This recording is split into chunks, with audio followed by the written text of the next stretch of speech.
ఇవాళ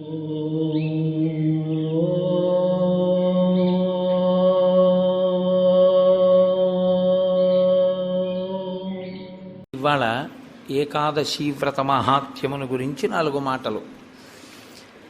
మనకి నోము వ్రతము అని 2 మాటలు కొంచెం జాగ్రత్తగా పరిశీలనం చేయవలసి ఉంటుంది. నోము అన్న మాట స్త్రీలకి సంబంధించి ఉంటుంది సాధారణంగా. వ్రతము అన్న మాట దంపతులకు సంబంధించి ఉంటుంది. దంపతులకు సంబంధించి ఉంటుంది కాబట్టి వివాహానంతరము మాత్రమే వ్రతములు ఉంటాయి. నోములు వివాహపూర్వము ఉంటాయి, వివాహానంతరము ఉంటాయి.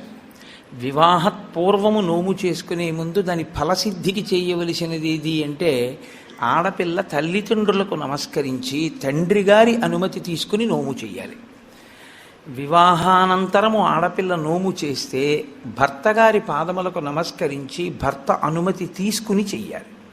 స్కాంద పురాణంలో దీని మీద ఒక పెద్ద ఆఖ్యానం ఒకటి ఉంది. ఒక వ్యక్తికి 2 భార్యలు.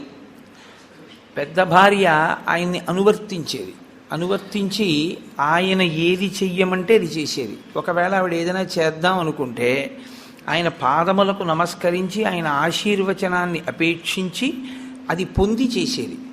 చిన్న భార్య పెద్ద భార్య కన్నా ఎక్కువ నోములు నోచేది. కానీ ఆమె భర్త అనుమతి తీసుకోవడం కానీ భర్త పాదములకు నమస్కరించి కూర్చుని చేయడం కానీ ఎప్పుడూ చేసేది కాదు. కాకతాళీయంగా ఈ భర్త 2 భార్యల శరీరములు ఒకరోజే పడిపోతే ఆ భర్త శరీరాన్ని పెద్ద భార్య శరీరాన్ని వాళ్ళ జీవుల్ని స్వర్గలోకానికి తీసుకెడుతున్నారు. చిన్న భార్య శరీరాన్ని నరకానికి తీసుకెళ్ళారు. జీవుణ్ణి తీసుకెడితే ఆవిడ పరివేదన చెందింది. అదేవిడ పెద్ద ఆవిడ కన్నా నేను చాలా చేశాను, నన్ను నరకానికి తీసుకెడుతున్నారు ఏమిటంది. నువ్వు ఎన్ని చేసినా నోమునకు ఒక ప్రధాన నియమం ఒకటి ఉంది. భర్త అనుమతి లేకుండా భర్తకి నమస్కరించకుండా చెయ్యకూడదు. అలాగే అందుకే కొన్ని వ్రతకల్పములోకి వచ్చినా పక్కన భర్త కూర్చోకపోయినా ఆయన అనుమతితో ఆవిడ చేసింది కాబట్టి నోము వ్రతముగా మారిపోతుంది. వరలక్ష్మి వ్రతము అప్పుడు మరి భర్త పక్కన కూర్చోలేదుగా వరలక్ష్మి వ్రతం చేసేటప్పుడు. అంటే భర్త పాదములకు నమస్కరించి చేసినటువంటి కారణం చేత ఆ నోము వ్రతమే అయిపోతుంది. అది దాని స్వరూపము నోము, కానీ వ్రతంగా ఎప్పుడు మారుతుందంటే భర్త పాదములకు నమస్కరించి. ఎందుకు అలా నియమం పెట్టారు అంటే ఆడదానికి స్వార్థముండదు అని శాస్త్రవాక్కు. వివాహపూర్వము ఆమె ఏది చేసినా మంచి భర్త కొరకు, వివాహానంతరము ఆమె ఏమి చేసినా అత్తమామలు పుట్టింటి వారి యొక్క సౌఖ్యము కొరకు. మరి నీ సౌఖ్యము? నాకు వేరు సౌఖ్యం లేదు, వాళ్ళందరూ సుఖంగా ఉండడమే నా సుఖం అంటుంది. అందుకే ఆడదాని పేరు మీద నెలకి 3 వానలలో 1 వాన. అంత గొప్పది పతివ్రతా ధర్మం. అనసూయమ్మ యొక్క గొప్పతనం అంతా పాతివ్రత్యమే. అటువంటి నోములు కొన్ని, వ్రతములు కొన్ని. వ్రతములు అనేకమైనటువంటి వ్రతములు. మీరు ఆ సిద్ధి విఘ్నేశ్వర వ్రతం దగ్గర నుంచి వరలక్ష్మీ వ్రతం, ఋషి పంచమీ వ్రతం, పౌష్య వ్రతం, ఎన్ని వ్రతాలు ఉంటాయో. ఇన్ని వ్రతాలు చేసేది దీని కొరకు అంటే 1 కామ్యసిద్ధి, 2 చిత్తశుద్ధి. ఏ కోరిక లేకపోతే చిత్తశుద్ధి కొరకు చేసినట్టు, ఏదైనా కోరికతో చేస్తే కామ్యంతో చేసినట్టు. రెండిటినీ అనుగ్రహించగలిగి ఉంటాయి. ఇలా రెండిటిని అనుగ్రహించగలిగినటువంటి వ్రతములు మీరు ఏ కోరిక కోరుకోకపోయినా తప్పకుండా ఇది మాత్రం మీరు చెయ్యండి. చెయ్యడం చేత మీరు ప్రత్యేకంగా కోరకపోయినా మీ మనసులో ఏది ఉంటుందో అది తీరుతుంది అని చెప్తాయి శాస్త్రాలు. నేను మీకు ఒక ఉదాహరణ చెప్పాలంటే వరలక్ష్మీ వ్రతాన్ని ప్రత్యేకమైన కోరికతో ఎవరు చెయ్యరు. వరలక్ష్మీ వ్రతం చేసేస్తారంతే. ఎందుకు వరలక్ష్మీ వ్రతం చేసేస్తారు అంటే దానికి ఒకటే ఫలితం, భర్త దీర్ఘాయుష్మంతుడు అవ్వడం, పిల్లలు సుఖంగా ఉండడం. ఈ 2 ప్రత్యేకంగా కోరి వ్రతం ఏ ఆడది చెయ్యదు. ప్రతి ఆడదానికి ఉండే కోరిక ఈ 2. కాబట్టి వరలక్ష్మీ వ్రతం ప్రత్యేకంగా చెయ్యాలా కోరికతో, లేకపోతే ఏ కోరిక లేకపోయినా చెయ్యాలా అంటే ఆ కోరిక నీకు ఎప్పుడూ ఉంటుంది కాబట్టి వరలక్ష్మీ వ్రతం చేయడమే. కానీ వ్రతములలో కన్నిటికీ విలక్షణమైనటువంటి వ్రతం ఏకాదశి వ్రతము ఒక్కటే. ఏకాదశి వ్రతం బ్రహ్మచారి చెయ్యాలి, గృహస్థు చెయ్యాలి, వానప్రస్థు చెయ్యాలి, సన్యాసి చెయ్యాలి, నలుగురు చేస్తారు. పైగా మీకు తిథుల యొక్క నిర్ణయం చేత నైమిత్తికములు అని పిలుస్తారు. తిథులు అన్ని సంప్రదాయముల వాళ్ళు ఆ తిథులు చేయరు. సుబ్రహ్మణ్య షష్ఠి వచ్చిందనుకోండి, వైష్ణవులు చెయ్యాలి అని నియమం ఏం లేదు. అలాగే మహాశివరాత్రి వచ్చిందనుకోండి, వైష్ణవులు చెయ్యాలి అని నియమం ఏం లేదు. ఒక్కొక్కసారి హయగ్రీవ జయంతి అని వచ్చిందనుకోండి, స్మార్తులందరూ చెయ్యాలి అని నియమం ఏం లేదు. విశ్వక్సేన జయంతి అని వచ్చిందనుకోండి, అందరూ స్మార్తులు చెయ్యరు. విఘ్నేశ్వర చతుర్థి వచ్చిందనుకోండి, శాక్తేయులు కానీ వైష్ణవులు కానీ చెయ్యాలి అని పట్టుదలతో చేయడం కనపడదు.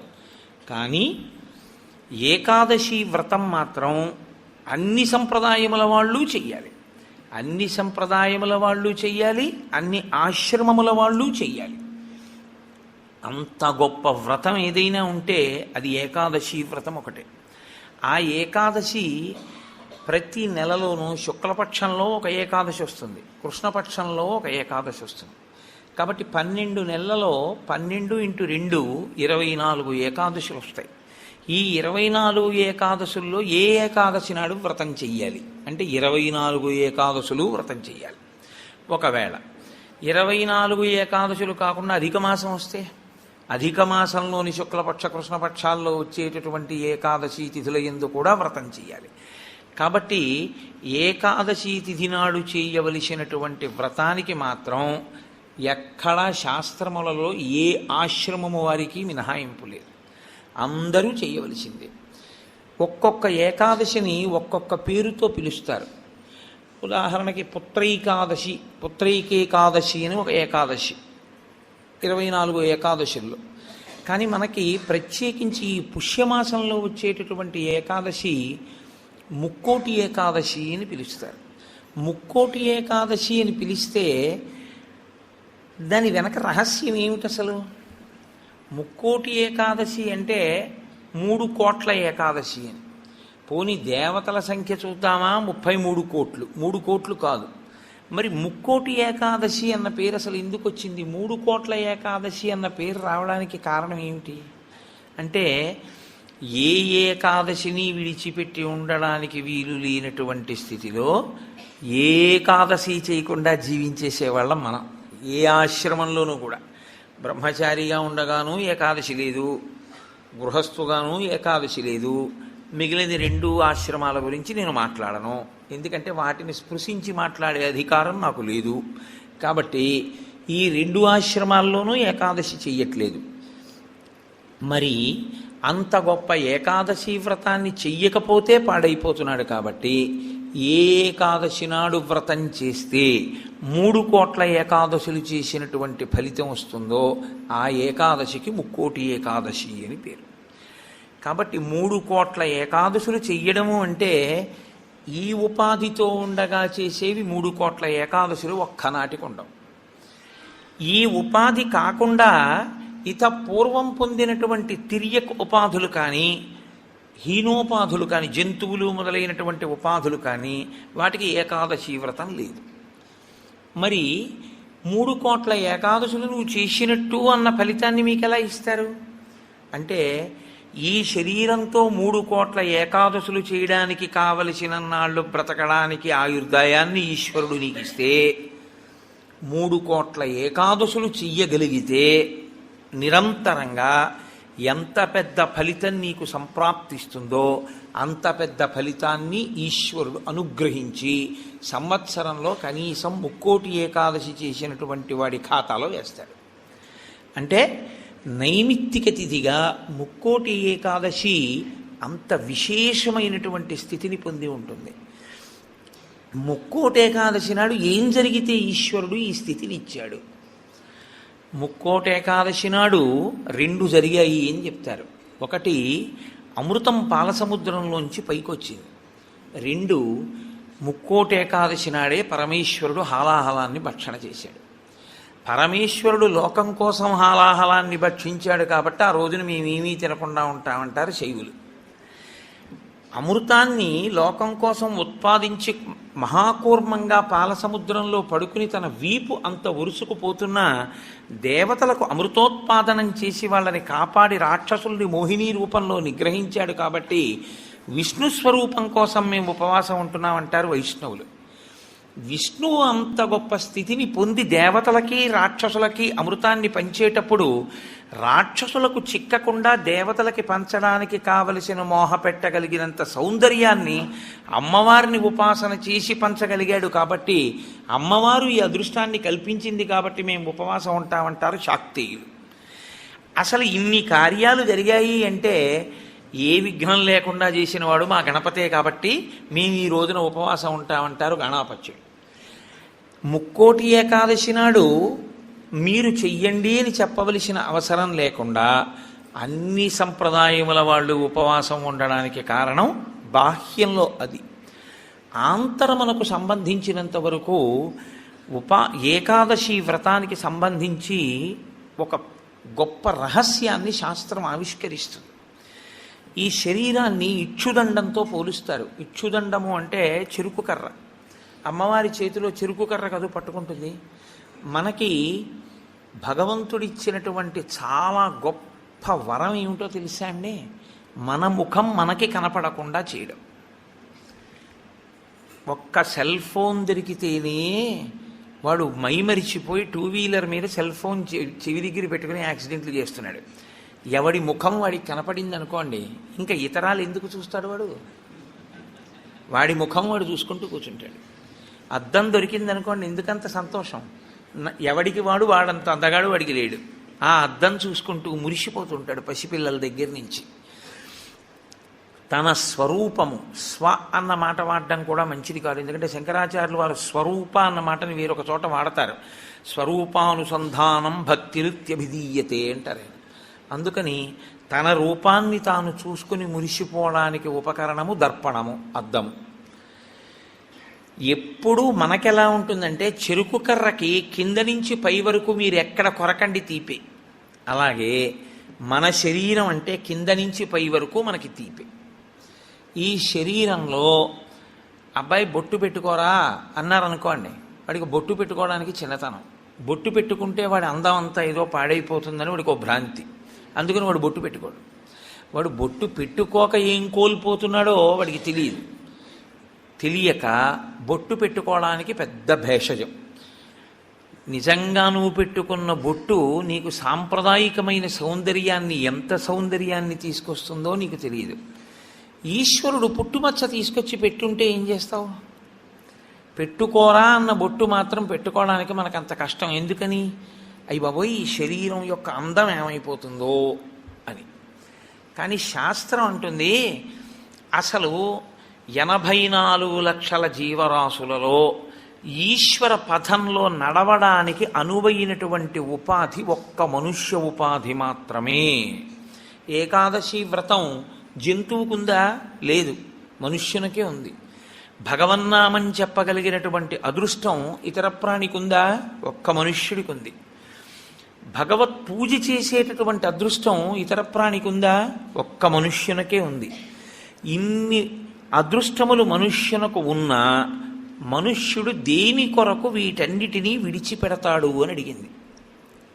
అంటే దాన్ని చాలా గొప్ప రహస్యమైనటువంటి విధి విధానంలో కట్టడి చేసి మనిషికి భోగమునందు ఉండేటటువంటి లాలసని ఈశ్వరుడు నిరూపణం చేస్తాడు. ఉపాసన కాలమంతా దక్షిణాయనం, దక్షిణాయనం అంతా ఉపాసన, ఉత్తరాయణం అంతా తరిస్తాడు. బాగా చదువుకోవలసిన సమయంలో చదువుకున్నవాడు పరీక్షలు రాసినప్పుడు రాసి ఇంక సెలవుల్లో ఆడుకున్నట్టు. దక్షిణాయనంలో ఉపాసన చేయడానికి అడ్డొచ్చేది అంటే ప్రకృతి. ప్రకృతి బాహ్య ప్రకృతి, ఇక్కడ ఉండేటటువంటి ప్రకృతి అంటే బ్రహ్మాండ ప్రకృతి, పిండాండ ప్రకృతి. మీరు చూడండి, దక్షిణాయనం ఆషాఢమాసం దగ్గరలో ప్రారంభం అవుతుంది. ఆషాఢమాసం దగ్గర నుంచి ఇంకా మీకు వరస అన్నీ ఈశ్వరోపాసనకి సంబంధించినవి. విఘ్నేశ్వర వ్రతకల్పం కానివ్వండి, లేకపోతే శ్రావణ మాసం శుక్రవారాలు కానివ్వండి, మంగళగౌరీ వ్రతం కానివ్వండి, ఆ తర్వాత వచ్చేటటువంటి శరత్కాలంలో వచ్చే దేవీ నవరాత్రులు కానివ్వండి, తదనంతరం కార్తీకం, మార్గశీర్షం, పుష్యం, మాఘం, ఇవన్నీ విశేషమైనటువంటి ఆరాధన. భగవంతుణ్ణి ఆరాధించి మిక్కుటమైన ఫలితాన్ని పొందడానికి కావలసిన తిథులన్నీ అక్కడే ఉంటాయి. కానీ ఈయన ఎందుకు లేవలేడు, ఎందుకు ప్రాతకాల స్నానం చెయ్యలేడు? ఒక్కటే కారణం, గాలి అక్కర్లేదు, ఉన్న తలుపులు వేసేస్తే చాలు. కొత్తగా ఏసీ అక్కర్లేదు, ఓ పల్చటి దుప్పటి మీద పడేసుకుంటే చాలు, చక్కగా నిద్ర పట్టేస్తుంది. తెల్లవారకట్ట లేవలేడు, సంధ్యావందనం చేయలేడు, కార్తీక సోమవారం నువ్వేమీ చేయక్కర్లేదు, స్నానం చేయలేడు, దేవాలయానికి వెళ్ళలేడు, ఉపవాసం ఉండలేడు. ఎందువల్ల ఉండలేడు అంటే బయట ప్రకృతి దీన్ని సుఖపెట్టడానికి అనువైన రీతిలో ఉంటుంది ఆ కాలం అంతా. ఉండడంలో ఏమవుతుందంటే సుఖలాలసకి అలవాటు పడి దీన్ని కష్టపెట్టడానికి ఇష్టపడడం. కానీ శాస్త్రం అంటుంది నీకు బెల్లం కావాలి, పంచదార కావాలి, చెరుకు కర్ర ఉంటే వస్తాయి, మంచిదే. కానీ చెరుకు కర్ర ఒక్కటి అక్కడ పెట్టి నువ్వు బెల్లంగా మారు అంటే మారుతుందా? మారదు. నువ్వు పంచదారగా మారుతుందా? మారదు.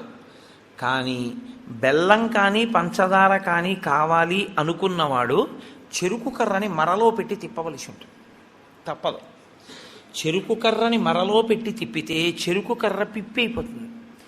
ఈ మొదల నుంచి ఆ చివరి వరకు పిప్పి చేస్తూ ఇట్నుంచటు తిప్పేస్తే చెరుకు కర్ర అంతా పిప్పి అయిపోయిన తర్వాత అందులో ఉన్న తీయటి రసమంతా కారిపోతుంది.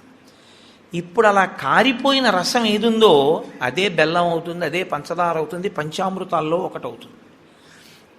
ఈశ్వరుడికి నివేదన చేసే పదార్థంలో పంచదార వేసి ఉండకూడదు, బెల్లం వేసి ఉండాలి. కాబట్టి నివేదనకి బెల్లం అవుతుంది, పంచామృతాల్లో అభిషేకానికి పంచదార అవుతుంది. ఈ రెండుగా మారేది ఆ చెరుకు కర్రలోంచి. కానీ చెరుకు కర్ర నలగనంత కాలం పంచదార బెల్లం రావు. చెరుకు కర్రే కారణమైనా నేను నలగను అని చెరుకు కర్ర అందనుకోండి, పంచదార బెల్లం రాదు. ఏకాదశి వ్రతం చెయ్యను అన్నాడు అనుకోండి, మనుష్య జన్మ యొక్క సార్థకత రాదు. కాబట్టి ఏకాదశి వ్రతం ఎవరి కొరకు వారి కొరకే. ఈ వ్రతం మాత్రం నా భార్య కొరకు నా పిల్లల కొరకు కాదు. నా భార్య చేస్తే నా కొరకు దాని బిడ్డల కొరకు కాదు, నేను చేస్తే నా కొరకు, నా భార్య చేస్తే తన కొరకు, నా పిల్లలు చేస్తే వారి కొరకు. ఇది ఎవరు చేస్తారో కేవలం వారి కొరకే. ఏ చెరుకు కర్ర నలిగిందో అది పంచదార బెల్లంగా మారుతుంది. ఆ చెరుకు కర్ర నలిగింది కదండి నేను నలగాల అని నిలబడిన చెరుకు కర్ర పంచదార బెల్లంగా మారలేదు. అలాగే ఎవరు శరీరాన్ని ప్రయత్నపూర్వకంగా క్లీశ పెడతారో వారు మాత్రమే ఏకాదశి వ్రతమును చెయ్యగలరు. క్లేశము అనుభవించడానికి ఇష్టము లేనివారు ఏకాదశి వ్రతము చెయ్యలేరు. అందుకే ప్రతి శుక్లపక్షంలో ఈశ్వరుడు కృష్ణపక్షంలో ఏకాదశి తిథిని ఎందుకు నిర్ణయం చేశాడో తెలుసా అండి? ఒక్కటే కారణం. మనకి ఏకాదశి అన్న మాటకి 11 అని అర్థం. ఏకాదశి 11 అయితే క్లేశ పెట్టడము అన్న మాటకున్న అర్థం ఏమిటంటే మీరు ఏమీ చెయ్యొద్దు, ఇలాగే కూర్చోండి, ఒక 4 గంటలు లేవద్దు, ఇలా కూర్చోండి అన్నాను అనుకోండి, ఇది పెద్ద కష్టమే ఉందండి అనిపిస్తుంది ముందు. కానీ ఓ అరగంట అయ్యాక బోల్డ్ అన్ని పనులు ఉన్నాయి, ఏమిటో ఇలా కూర్చోబెట్టాడు, ఉత్తినే ఇలా కూర్చోవడం వల్ల ఎన్ని పనులు పోతున్నాయి, కూర్చోవడం ఏమిటి అనిపిస్తుంది. ఓ గంట పోయాక నాకేమీ అక్కర్లేదు కానీ కాస్త ఈ కాలు తీసి ఈ కాలు పైకి ఎత్తనిస్తే చాలు అనిపిస్తుంది. కూర్చోలేడు. ఈ శరీరాన్ని అలా మీరు కూర్చోవడానికి అనువుగా 4 గంటలు కూర్చోబెట్టగలిగారనుకోండి, క్లేశపడి అయినా ఆసనం మారకుండా, పూజలోంచి పైకి లేవకుండా, ఆవలించకుండా, ఒళ్ళు విరవకుండా మీరు పూజామందిరంలో కూర్చోగలిగితే శరీరము క్లేశపడుతోందని తెలిసినా మీరు దాన్ని అలా కూర్చోపెట్టగలిగితే మీ శరీరము కన్నా మీ మనసు పైన నిలబడి అధికారాన్ని పొందింది అని గుర్తు. ఎందుకు అంటారేమో, ఇది నలుగుడు పడకుండా, ఇది క్లేశపడకుండా ఇది వెళ్ళదు. ఇది శాస్త్రంలో పరమరహస్యం. ఇది అసలు వచ్చినది ఎందుకు అంటే 2 కారణాల కోసం ఈశ్వరుడు దీన్ని ఇస్తాడు. తరించాలి అన్న ఉద్దేశ్యం తనంత తాను పొందని వాడికి ఈ శరీరం రావడం వల్ల వచ్చే ప్రయోజనాలు రెండే. ఒకటి, పూర్వజన్మలో చేసుకున్న పుణ్యము క్షయమైపోతుంది, పూర్వజన్మలో చేసుకున్న పాపము క్షయమైపోతుంది. ఈ రెండే జరుగుతాయి. ఎలా జరుగుతాయని మీరు అడుగుతారేమో. దీనికి ఏదో అనారోగ్యం వస్తుంది, ఈ మోకాలు నొప్పెడుతుంది, అబ్బా మోకాలు నొప్పిగా ఉంది, మోకాలు నొప్పిగా ఉంది, మోకాలు నొప్పిగా ఉంది అంటాడు.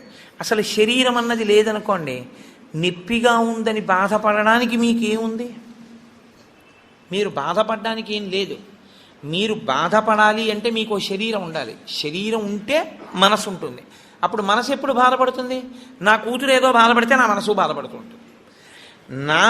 నేను చేసుకున్న పాపపుణ్యాలు పోవాలి అంటే ఈ శరీరంతోనే నేను పోగొట్టుకోవాలి. నేను అలా ఓ భవనాన్ని చూపించి ఇది నాదే, ఇది నాదే, ఇది నాదే అంటున్నాను అనుకోండి, నా పుణ్యం పోతూ ఉంటుంది. ఎందుకంటే మీరు ఎంత పొంది ఉన్నారో అంత వలన ఈశ్వరుడు అంత పుణ్యాన్ని క్షయం చేస్తాడు. నీకు ఇంత పుణ్యం చేశావు, అది పోతే ఇదిగో ఇంత నీకుంది అన్న అధికారం ఇస్తాను. ఇన్ని మాటలు నాదని నువ్వు అనొచ్చు. ఇంత పుణ్యం నీకు పోతే ఇంత సుఖాన్ని నువ్వు అనుభవించవచ్చు. అందరూ ఒకడు కష్టపడి నడిచెడుతున్నాడు, అంతకన్నా ఒకడు సైకిల్ మీద ఎడుతున్నాడు, అంతకన్నా తేలిగ్గా ఒకడు స్కూటర్ మీద ఎడుతున్నాడు, అంతకన్నా తేలిగ్గా ఒకడు కారు మీద ఎడుతున్నాడు, ఇంకా తేలిగ్గా ఒకడు కబుర్లు చెప్పుకుంటూ రైల్లో వెడుతున్నాడు ఏసీలో, ఇంకా తేలిగ్గా గంటలో ఒకడు విమానంలో వెడుతున్నాడు. భోగమునందు స్థాయి మార్పులో ఈశ్వరుడు పుణ్యాన్ని క్షయం చేసేస్తాడు. అంటే నీవు అందులో ఎంత కష్టపడవలసి ఉంటుందో అంత కష్టాన్ని దాటేస్తావు. ఓ 1000 కిలోమీటర్లు ప్రయాణం చెయ్యవలసి వస్తే, నిజంగానూ పాదచారి అయి నడవవలసి వస్తే పడవలసిన క్లేశాన్ని 2 గంటల్లో ఓ సీట్లో కూర్చుని ఏసీలో పేపర్ చదువుకుని వెళ్ళిపోయావు. వెళ్ళిపోవడం వరకు బాగానే ఉంటుంది, వెళ్ళిపోయిన కారణం చేత నీ పుణ్యం క్షయమైపోతుంది. నిన్ను విమానంలో పంపించానా లేదా 2000 కిలోమీటర్లు? ఉత్తినే వెళ్ళావా? డబ్బు ఇచ్చాను కాబట్టి టికెట్ కొనుక్కున్నావు. డబ్బు ఎక్కడి నుంచి వచ్చింది అనుకుంటున్నావు? చేసిన పుణ్యం పోతే వచ్చింది. కాబట్టి ఇప్పుడు ఈశ్వరుడు పుణ్యాన్ని తగ్గిస్తాడు. పుణ్యాన్ని తగ్గిస్తూ ఐశ్వర్యమునిచ్చి క్షయం చేసేస్తాడు భోగంగా. మీరు అనుభవించకపోయినా నాదని పోగొట్టేస్తాడు. నాది అంటూ ఉండడం వల్ల పోతూ ఉంటుంది. ఇప్పుడు పెద్ద ప్రారంధం ఎక్కడొస్తుందంటే, గత జన్మలలో చేసిన పుణ్యం క్షయమైపోయి వారసుడికి ఆస్తిగా వెళ్ళిపోతుంది. మీరు కొంచెం జాగ్రత్తగా నేను చెప్పే తర్కాన్ని పట్టుకోవాలి. ఓ 1,00,000 రూపాయలు కష్టపడి కష్టపడి కష్టపడి కష్టపడి కష్టపడి దాచాడు, ఇదంతా నాది నాది నాది, నేను ఎవరికి ఇవ్వను, నేను ఎవరికి ఇవ్వనన్నాడు, వెళ్ళిపోయాడు. ఎవరికి ఎడుతుంది అది?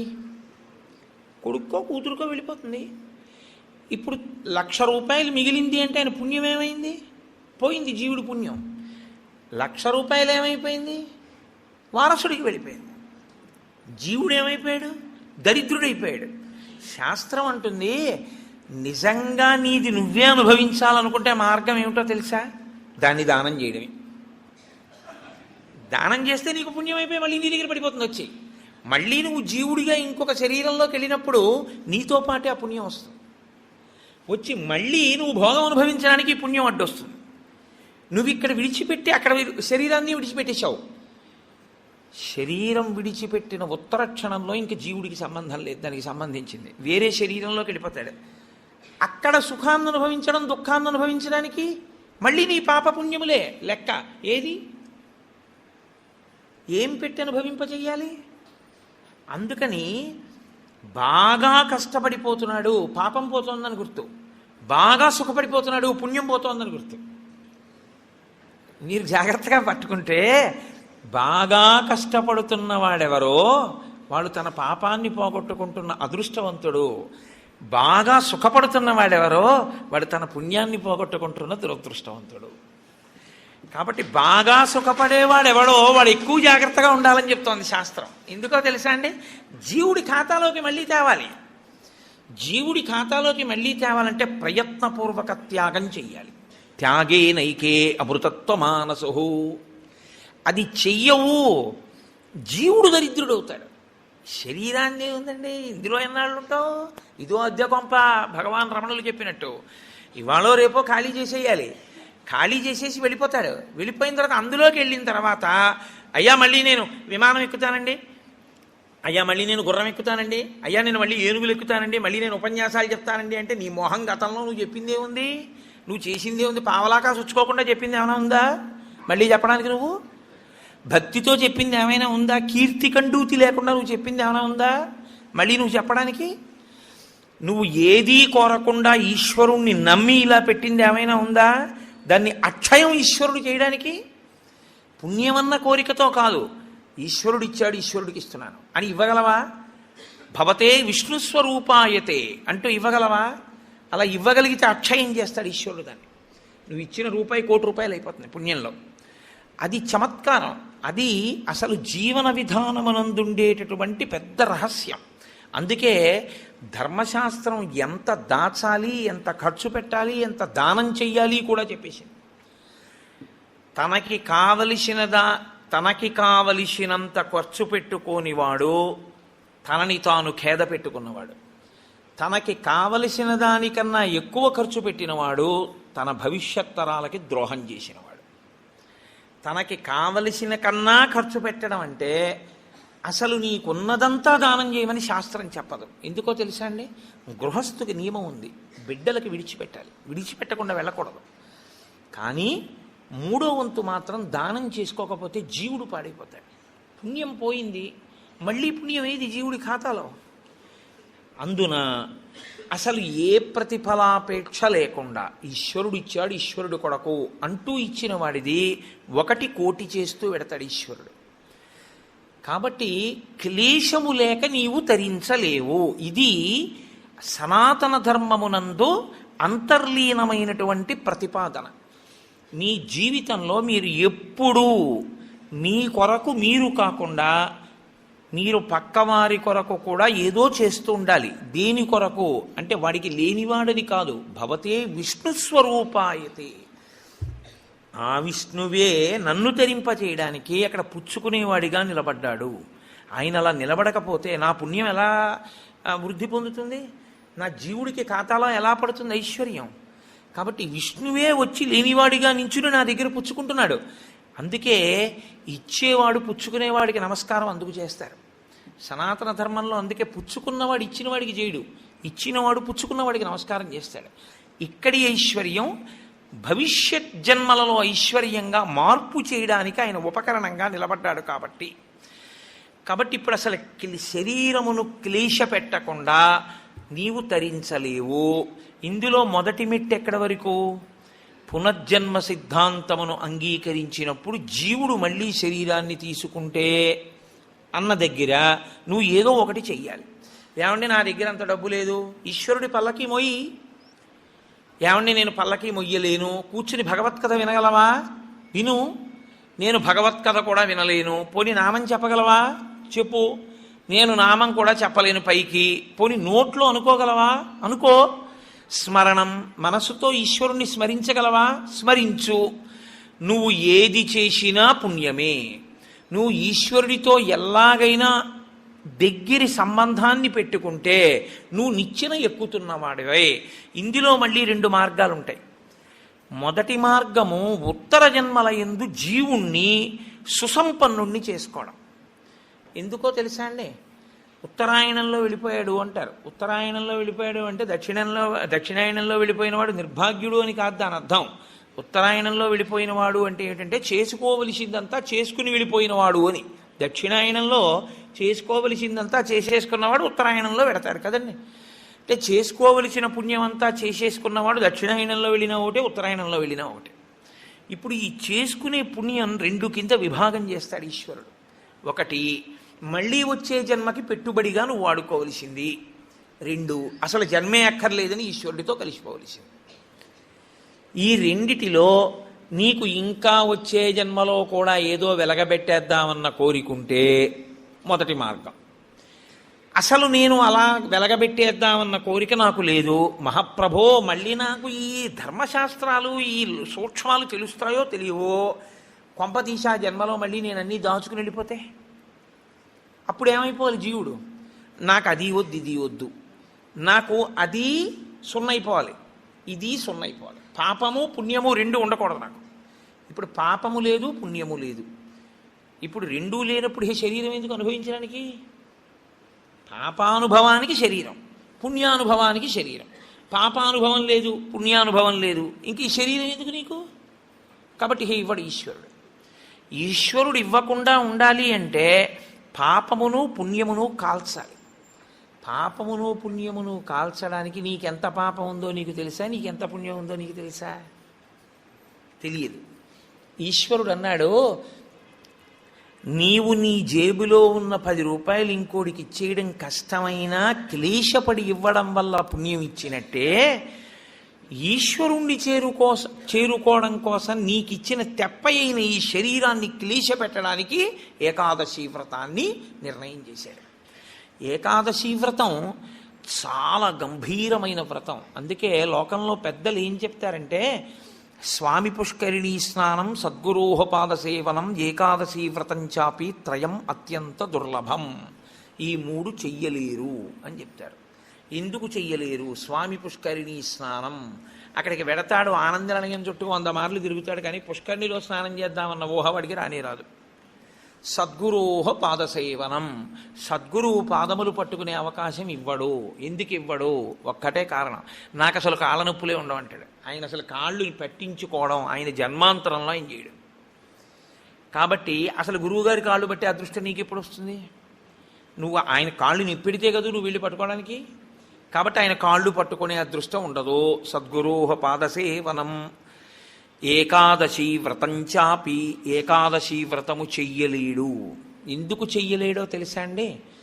మీరు అంగీకరించినా అంగీకరించకపోయినా శాస్త్రీయమైన, వేదప్రోక్తమైన, ఋషిప్రోక్తమైన ఒక పెద్ద రహస్యాన్ని మీకు ఇప్పుడు చెప్తా. ఏకాదశి వ్రతం ఎందుకు కష్టం? మీ అబ్బాయికి ఉద్యోగం వస్తుంది, సత్యనారాయణ వ్రతం చేయి, చేస్తాడు. మీ అమ్మాయికి పెళ్ళి అవుతుంది, వ్రతం చేయి, చేస్తారు. నువ్వు చచ్చిపోయేటప్పుడు ఈశ్వరుడు గుర్తొస్తాడు, చచ్చిపోయేటప్పుడు ఎలా ఉంటుందో అలా ఊహించుకుని వ్రతం చేయి అంటే, ఇప్పుడు వద్దులేండి తర్వాత చేస్తానంటే కదండి. ఏకాదశి వ్రతం నిజానికి అంతే. ఏకాదశి వ్రతం ఎందుకు చేయిస్తారో తెలుసా అండి?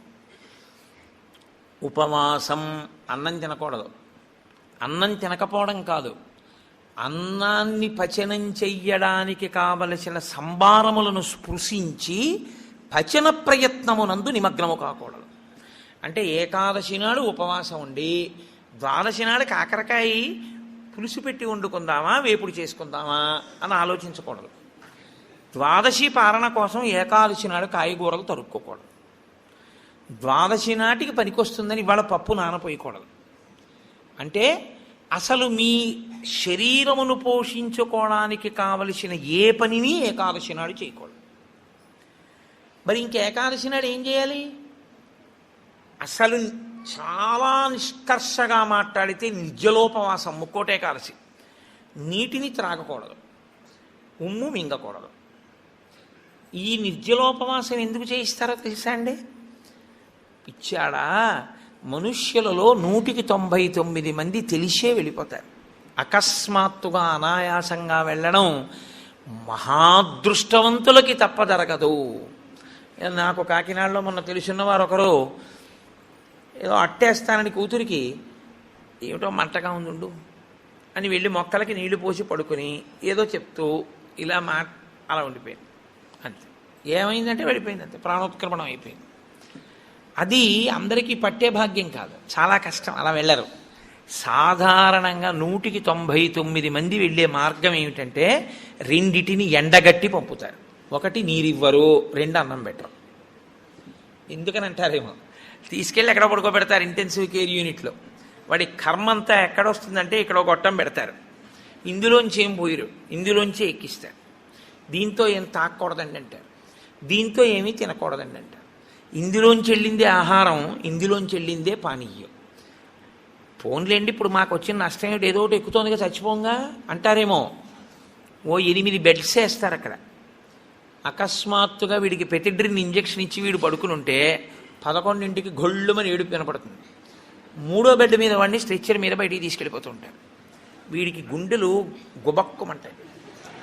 11 మంచాలు ఉండేవి, 3వ మంచం వాడు వెళ్ళిపోయాడు. వీడు 8వ మంచం వాడు అయితే పర్వాలేదు, వీడు 1, 2 అయ్యాడు అనుకోండి. వీడి కర్మే. నేను చూశానండి, నేను యథార్థంగా చూశాను ఒక హాస్పిటల్లో. నేను దీన్నేమి హాస్యంగా చెప్తున్నానని మీరు అనుకోకండి. 3 మంచాలలో మధ్య మంచం ఆయన వెళ్ళిపోయాడు. నేను చూస్తున్నాను, ఎవరో కాదు మా బంధువే. ఏడుస్తుంటే డాక్టర్లు అన్నారు, అమ్మ ఇక్కడ ఏడవకూడదు, నిశ్శబ్దంగా తీసుకెళ్ళి బయట ఏడవండి అన్నారు. ఎందుకంటే వాళ్ళు వెళ్ళిపోతారు గట్టిగా ఏడిస్తే, ఏడవకూడదు అన్నారు. నిజమే అది. వాళ్ళు అప్పటికే, నేను వెళ్ళిపోయిన వాడిని చూడటం లేదు, 1, 3 మంచాల వాళ్ళని చూస్తున్నాను. వాళ్ళు వీడు వెళ్ళిన మార్గం మూసుకుపోవుగాక అని వాళ్ళిద్దరు అలా చూస్తున్నారు. వీడు అదే వ్యాధితో జాయిన్ అయిన వాడికి ఎంత భయంగా ఉంటుందండి. గబాలను గోనుగుడలో బారేసి దగ్గర చేసేసి పట్టుకెళ్ళిపోతున్నారు బయటికి. పట్టుకెళ్ళిపోతుంటే ఆ బయటికి తీసుకెళ్ళిన తర్వాత ఇలా కిటికీలోంచి చూస్తే ఏం చేస్తున్నారో అన్నీ కనపడుతున్నాయి. కనపడుతుంటే వీడికి ఎలా ఉంటుంది, వీడి పరిస్థితి ఎలా ఉంటుంది? నాన్న రామకృష్ణ అనుకో ఇప్పుడు, అంటే నీ మొహం ఇట్సా ఎక్కడంటానంట. తినలేడు, తాగలేడు, బయటికి వెళ్ళలేడు, తింటే తప్ప తాగితే తప్ప నిద్ర పట్టడం అలవాటుగా చేసుకుని ఉన్నవాడు. కడుపు నిండా తింటే కనుబడిపోతుంది.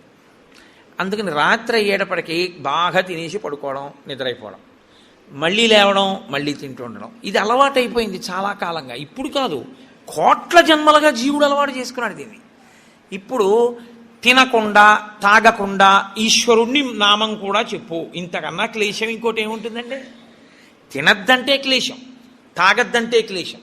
పోని తినద్దు తాగండవు, తాగద్దు తినండవు. తినద్దు తాగద్దని ఊరుకోడు భగవన్నామని చెప్పమంటాడు.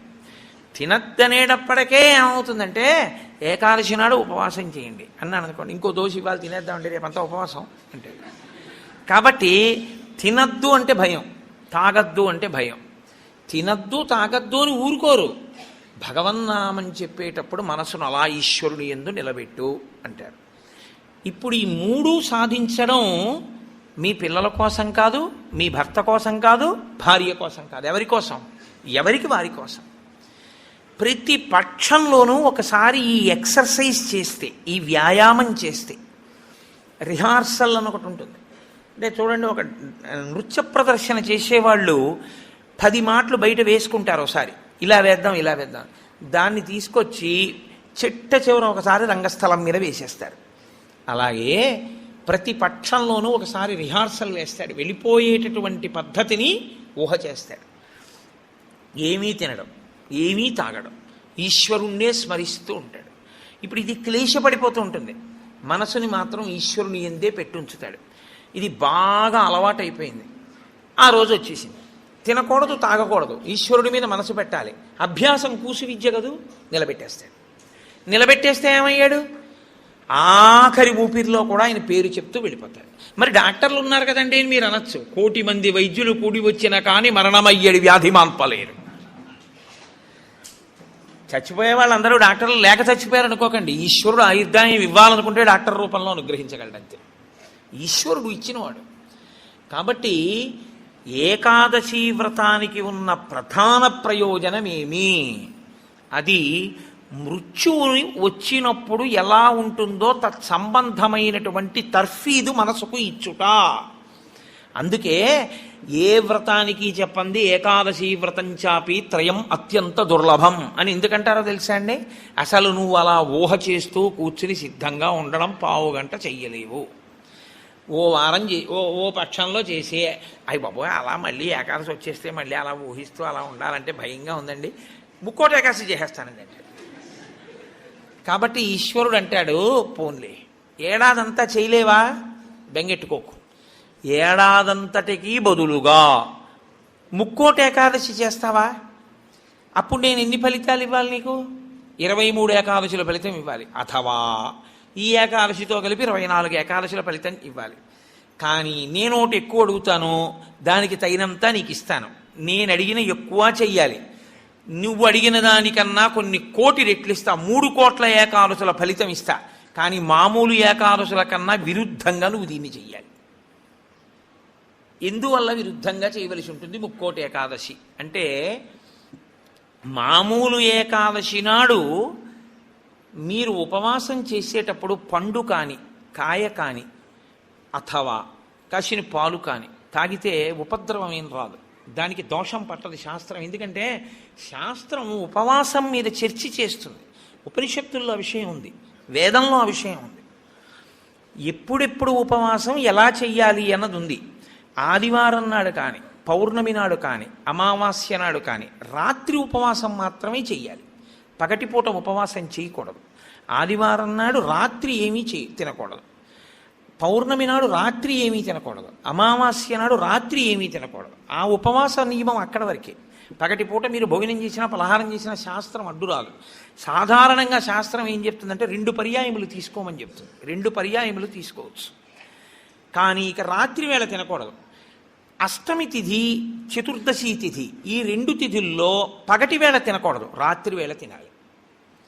పగటి వేళ ఏమీ తినకుండా ఊరుకుని నక్షత్ర దర్శనం అయిన తర్వాత మాత్రం భోజనం చేయొచ్చు. అది ఒక్క అష్టమి చతుర్దశి తిథులకు. కాబట్టి ఈ తిథులలో ఉపవాసాలకి, వారములలో ఆదివారం ఉపవాసాలకి, ఎందుకంటే వారాలు అన్ని యుగాల్లో లేవు, కలియుగంలోనే వారాలు.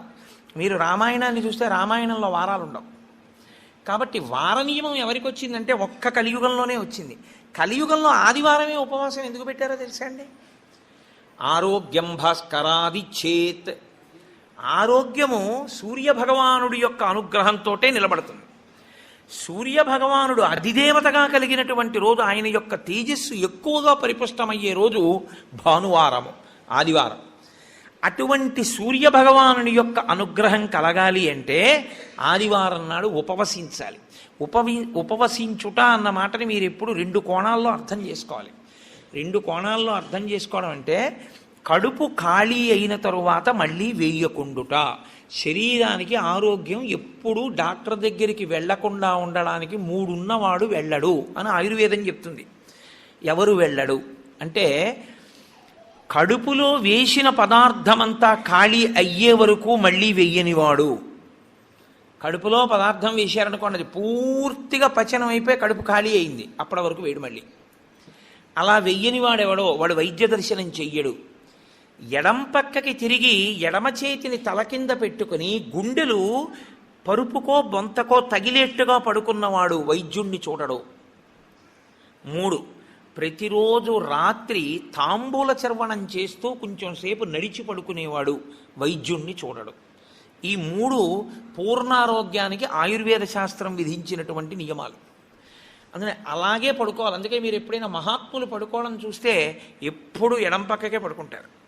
కారణం ఏమిటంటే ఎడం పక్క పడుకోవడం ఆరోగ్యాన్ని ఇచ్చేస్తుంది, వైటల్ ఆర్గాన్స్ అన్నింటినీ సేఫ్ గార్డ్ చేస్తుంది. నేను ఒకసారి డాక్టర్ని అడిగి అది ఏమిటంటే అలా ఉంది ఆయుర్వేదంలోని. నిజమేనండి, అలాగే పడుకోవాలన్నారు.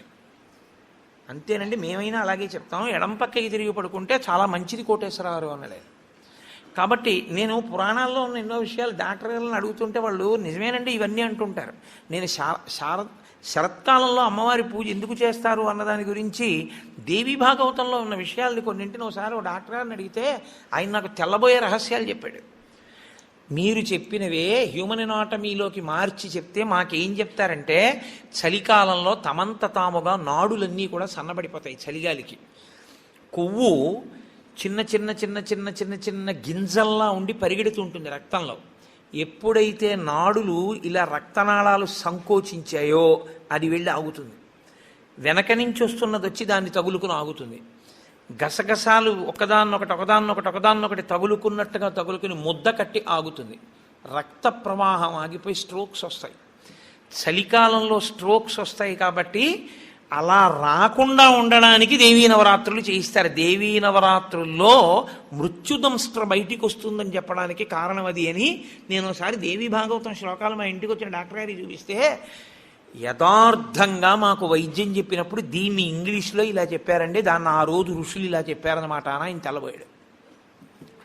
కాబట్టి మన ఋషులు అద్భుతంగా దాన్ని అన్వయం చేసి తీసుకొచ్చి చూపిస్తారు.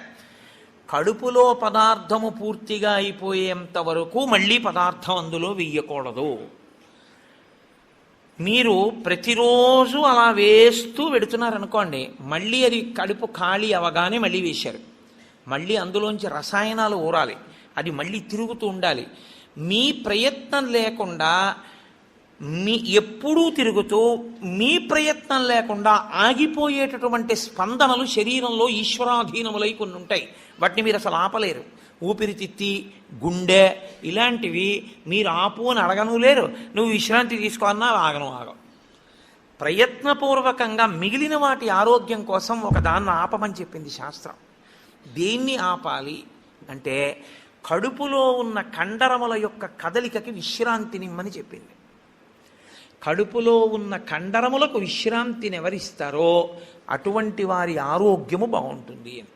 కడుపులో ఉన్న కండరముల కదలిక ఎప్పుడు ఆగుతుందంటే దాని లోపల పదార్థమును వేయడం ఆపితే ఆగుతుంది. అందుకని ఏం చేస్తారంటే ఉపవాసము అన్న పేరుతో లోపల పదార్థం వెయ్యరు. వేయకపోతే ఏమవుతుందంటే కండరములు కదలవు. కండరములు కదలకపోతే కంటికి కడుపుకి దగ్గర సంబంధం. కడుపు నిండకపోతే, కడుపు ఖాళీగా ఉంటే కనురెప్ప పడదు. కనురెప్ప పడకపోతే మీరు ఈశ్వరుడి యందు దృష్టి నిలబెట్టి ఈశ్వరుడి యొక్క ఆరాధన చెయ్యగలరు. కాబట్టి ఉపవాసం అన్న దాంట్లో అన్నం తినకుండా ఉండడం అనేటటువంటిది ప్రధానమైన నియమము. దీనికి మినహాయింపిచ్చి ఎట్టి పరిస్థితుల్లో చెయ్యకూడని వాళ్ళని ఇద్దరిని చెప్పింది శాస్త్రం. 8 ఏళ్లకు ముందున్నవాడు 80 ఏళ్ళు దాటినవాడు ఉపవాసం చేయరాదు జీవితంలో. ఈ ఇద్దరికీ నిషేధం. 8 ఏళ్ళు కింద ఉన్న వయస్సు, 80 ఏళ్ళు పూర్తయిన వాళ్ళు ఉపవాసం చేస్తే పాపం, వాళ్ళు చేయకూడదు. ఎందుకని అంటే వాళ్ళ శరీరం అంగీకరించింది, అందులోకి పదార్థాన్ని వేయకపోతే ఒప్పుకోదు. 3వ మినహాయింపు ఒకరికి ఇచ్చింది. కడుపులోకి పదార్థం వెయ్యకపోవడమే విషంగా మారిపోయి శరీరాన్ని పడగొట్టగలిగిన వ్యాధి ఏదైనా సంక్రమించి ఉంటే, అంటే ఒక షుగర్ పేషెంట్ అనుకోండి, ఆయన అలా ఉండిపోయాడు అనుకోండి, ఫాస్టింగ్లో పడిపోతుంది, కోమాలోకి వెళ్ళిపోతాడు. అప్పుడు ఆయన పదార్థాన్ని శరీరం నిలబెట్టుకోవడానికి కావలసినంత పదార్థాన్ని లోపలికి పంపినా ఆయన ఉపవాసం చేసినవాడే. మీరు ఎప్పుడూ ఒకటి గుర్తుపెట్టుకోవాలి, శాస్త్రం ఎప్పుడు మాట్లాడినా చాలా ఉదారంగా మాట్లాడుతుంది. శాస్త్రము కఠినంగా అసలు ఎప్పుడు ప్రవర్తించదు. అలా చెయ్యలేరు మీరు, నిజంగా చాలా కష్టం. కాబట్టి 8 సంవత్సరముల లోపు వాళ్ళు, 80 సంవత్సరములు దాటిన వారు ఉపవాసమును చేయరాదు. ఉపవాసమును చేయరాదు అంటే పదార్థమును విసర్జించి ఉండరాదు. కాబట్టి ఉపవాసము అన్న మాటలో మీ కడుపు కండరములు కదలకుండా విశ్రాంతి ఇచ్చుట అన్నది ప్రధాన ప్రక్రియ. ఇది మీరు చూడండి, ఇవాళ రేపు పెద్ద పెద్ద ప్లాంట్స్కి కూడా షట్ డౌన్ అంటారు, కావాలని ఆప్ చేస్తారు, వాటి లాంగివిటీ పెరుగుతుంది, జీవితకాలం పెరుగుతుందని. అదే అన్వయం ఋషులు శరీరానికి చేశారు. ఇది కూడా ఒక యంత్రాంగం, ఇది ఒక తెప్ప. ఇది ఉంటే నువ్వు పుణ్యం చేస్తావు, ఇది ఉంటే నువ్వు ఇంకొక ధర్మకార్యం చేస్తావు. అసలు ఇదే లేకపోతే ఇంకేం చేస్తావు? ఇక జీవుడు చేసుకోవడానికి ఏం లేదు, ఇది ఉపకరణం. కాబట్టి దీన్ని చాలా జాగ్రత్తగా నిలబెట్టుకోవాలి. నిలబెట్టుకోవాలంటే దీని ఆయుర్దాయం పెంచాలంటే 2 రకాలుగానే పెంచాలి. ఒకటి, ఆవేశపడి ఊపిరి తీయకుండా ఉండాలి, ఎందుకంటే ఊపిరిలలో ఆయుర్దాయం ఉంటుంది కాబట్టి.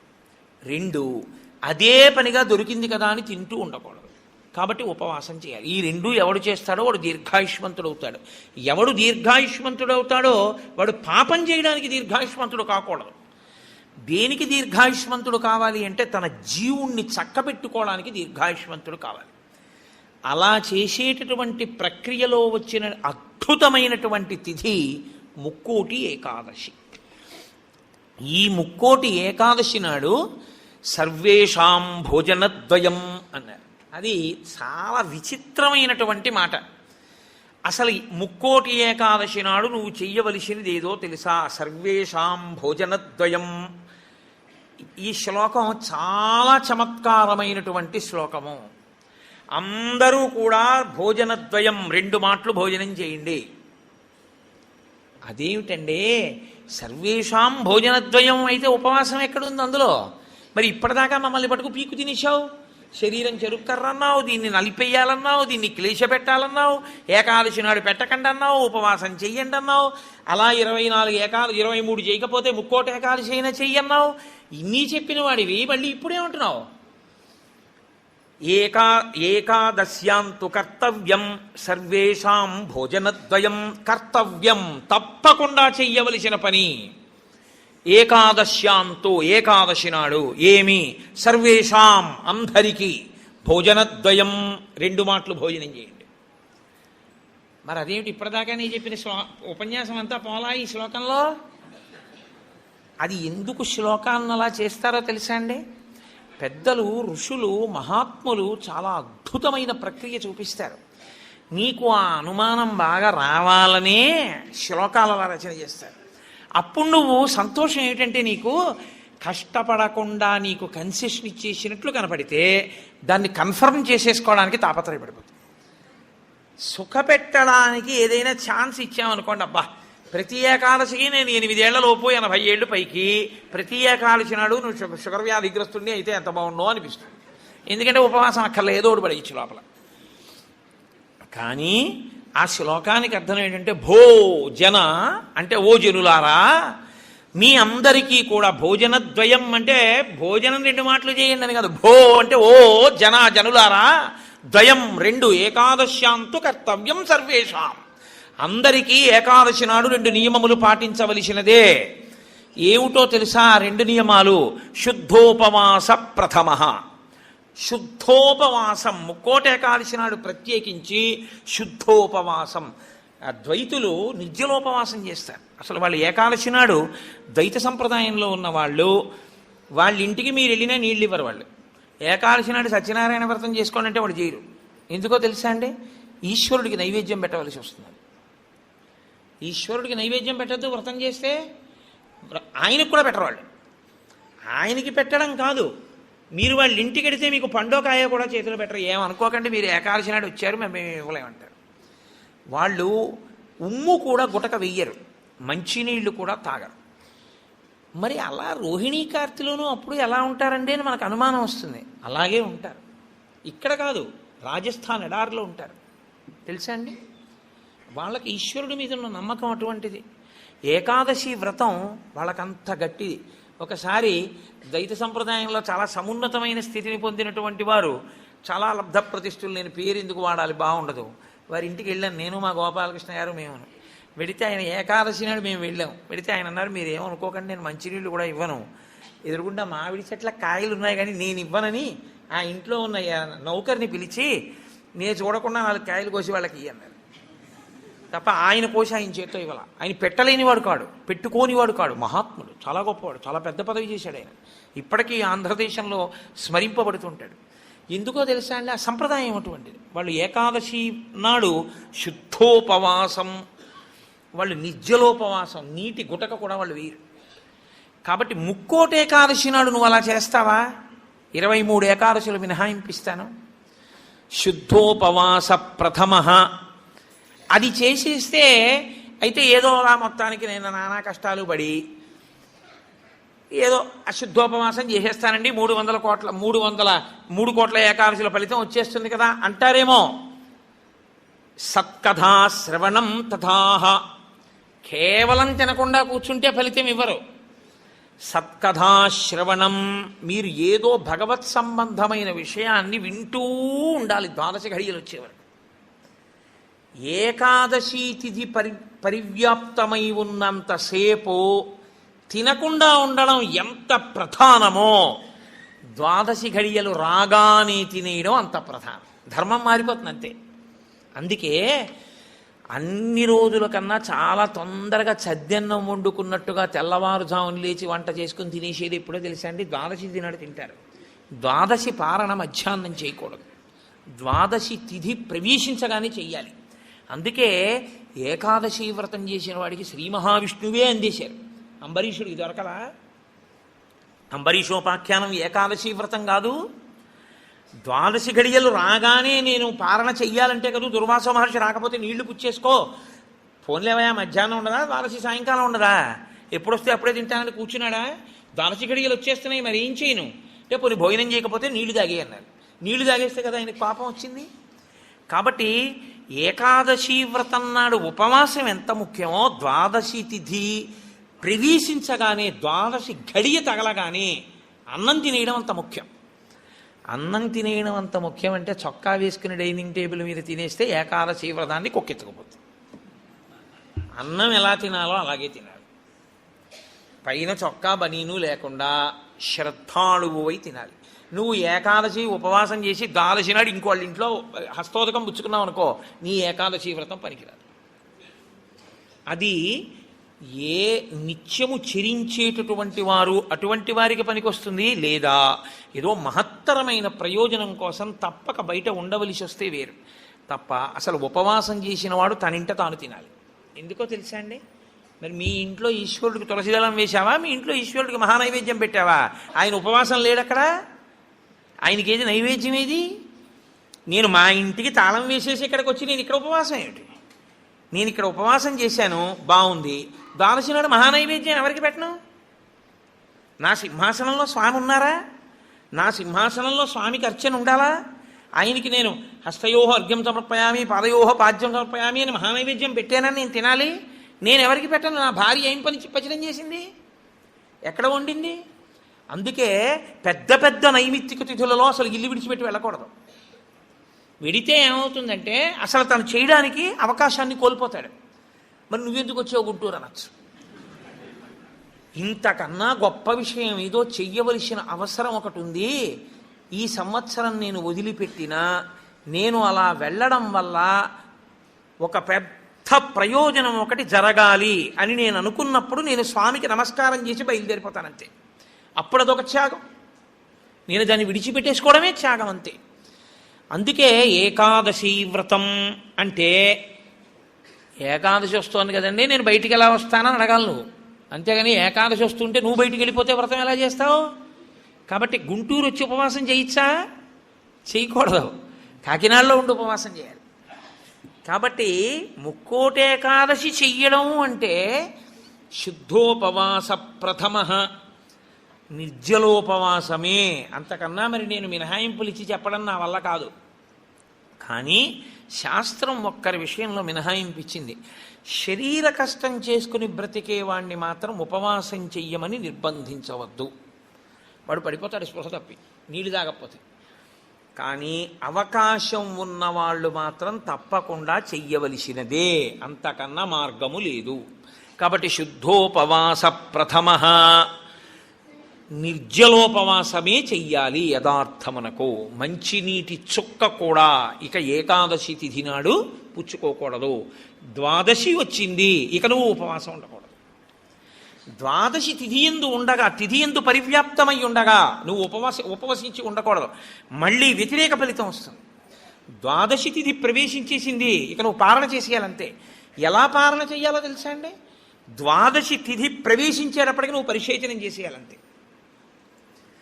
ద్వాదశి ఉదయం 6:30కు వచ్చిందనుకోండి, మీరు 6:30 లోపల మీ భార్య గారు మీరు సంధ్యావందనం అనుష్ఠానం పూర్తి చేసే లోపల ఆవిడ మహానైవేద్యం సిద్ధం చేసి తీసుకొచ్చి ఇచ్చేయాలి. మీరు నైవేద్యం పెట్టేసి ఆ రోజు 6:30కి భోజనం చేసేయాలి. నాకు సహించదండి అనకూడదు, చేసేయడమే. ఏకాదశి వ్రతమునందు ద్వాదశి కలిసిపోయి ఉంటుంది. నేను చెప్పింది అబద్ధమైతే అంబరీషోపాఖ్యానం అబద్ధమే, అంబరీషోపాఖ్యానం అబద్ధమైతే వ్యాసుడే అబద్ధం. కాబట్టి నేను చెప్పింది నిజం. ఏకాదశి వ్రతం అంటే అంతే, అలాగే చేస్తారు.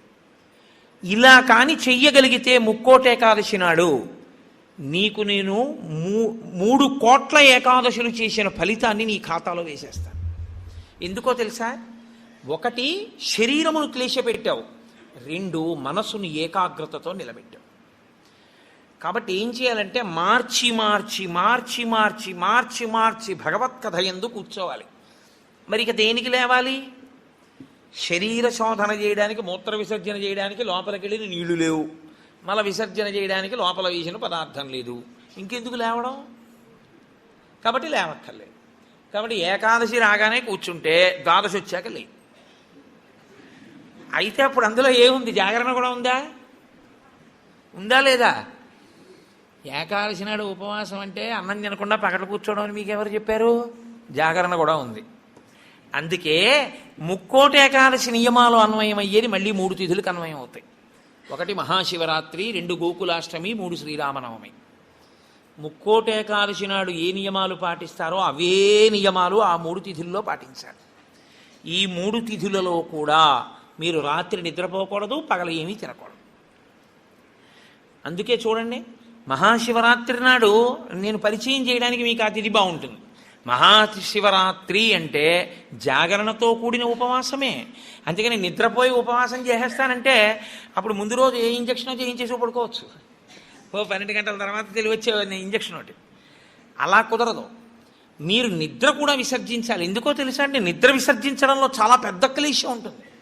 ఒకటి తినలేదు, రెండు తాగలేదు, ఒక స్థితికి వచ్చేటప్పటికీ నిస్త్రాణ కొంచెం వస్తుంది. వచ్చి ఫోన్లే అలా పడుకుంటే బాగుండు, కాస్త ఉత్తరీయం వేసుకుని అనిపిస్తుంది. అలా పడుకోకూడదు. అందున దీక్షితుడు అందుకే ఎప్పుడు పడితే అప్పుడు ఎక్కడ పడితే అక్కడ నిద్రపోకూడదు. అలాగా మీరు పగలు రాత్రి కూడా ఏకాదశి తిథి ఉన్నంతసేపు, అంటే ఏకాదశి ఎప్పుడు మొదలైందో అప్పుడు ఒక రాత్రికి కూడా పరివ్యాప్తం అవుతుంది. ఆ రాత్రి ఆ పగలు మీరు జాగరణ యందు ఉపవాసమునందు ఉండాలి. అంటే మారుస్తూ ఉండాలి. ఒకటే చేస్తున్నారనుకోండి, మనసు ఏమవుతుందంటే దాన్ని విడిచిపెట్టి ఇంకో చోటుకి వెడుతుంది. అందుకే ఏకాదశి చేసేటప్పుడు ఏం చేస్తారంటే సంఘంగా చేస్తారు. సాధారణంగా ఏకాదశి తిథిని ఒక్కడే చేయడం కొంచెం కష్టం. ఒక సంఘంగా అనుకుని ఏం చేస్తారంటే, ఏదో ఏకాదశి ప్రవేశించేటప్పటికీ సంధ్యావందనం చేసుకుని ఇంట్లో కులదేవతార్చన చేసుకుని అందరూ కలిసి దేవాలయానికి చేరుకుంటారు. అందరూ కలిసి ఈశ్వరునికి సత్యనారాయణ వ్రతం చేస్తారు. అందరూ కలిసి విష్ణు సహస్రనామ స్తోత్ర పారాయణం చేస్తారు. అందరూ కలిసి త్యాగరాజస్వామి సంగీత విభావరి వింటారు. అందరూ కలిసి భజన చేస్తారు. అందరూ ఎవరో లేచి నాట్యం చేస్తారు, మిగిలిన వాళ్ళు చూస్తుంటారు. మారుస్తారు. మార్చి మార్చి మార్చి మార్చి భగవత్ శబ్దమునందే లీనమైపోతారు. ఏది చేస్తున్నా ఈశ్వర నామం పడుతూ ఉంటుంది. ద్వాదశి నాడు అన్నం తింటుంటే ఏది విన్నా గోవింద గోవింద అని అవే వినపడుతూ ఉంటాయి. ఇంకా ఏదో వెంకటాచలంలో 10 రోజులు ఉండి వచ్చిన వాడికి ఎక్కడ చూసినా గోవిందా అని వినపడినట్టు ఇంకా అస్తమానం గోవిందా అని వినపడుతూ ఉంటుంది. అంతగా నువ్వు ముక్కోటి ఏకాదశిని చెయ్యగలిగితే, అలా చేసినప్పుడు నీకు 3 కోట్ల ఏకాదశుల ఫలితాన్ని నీ ఖాతాలో వేస్తాను. నాకు ఇప్పుడు చెప్పండి, నిజంగా ముక్కోటి ఏకాదశి చేసేవాళ్ళు ఎంతమంది? ఎవరికి వెయ్యాలా ఫలితం? 24 ఏకాదశుల్లో ఒక్క ఏకాదశి అలా చేయగలవా అంటే దాని అర్థం ఏమిటో తెలుసా అండి? ఒక ఏకాదశి నిజంగా అలా చెయ్యాలని మీరు అనుకుంటే కనీసం ఇంకో ఏకాదశి మీరు అలా రిహార్సల్ వేయాలి.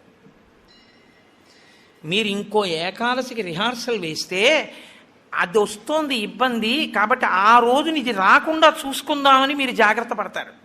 ఓ పని చేస్తున్నారనుకోండి, ముందే ఇలా చేస్తే బాగుంటుంది, ఇలా చేస్తే బాగుంటుందని ప్రణాళిక రచిస్తారే, ప్రణాళికా రచనకు పక్కన ఇంకొక ఏకాదశి జరగాలి.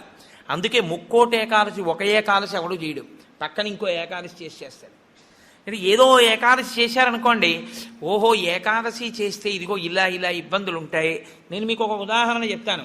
ఏకాదశి రేపు వ్రతం చేద్దాం అనుకుని ముందు రోజు మీరు పుల్లని పదార్థాలు, తీయటి పదార్థాలు బాగా తినేశారనుకోండి, మీరు ఇంకా దాహాన్ని ఆపలేరు.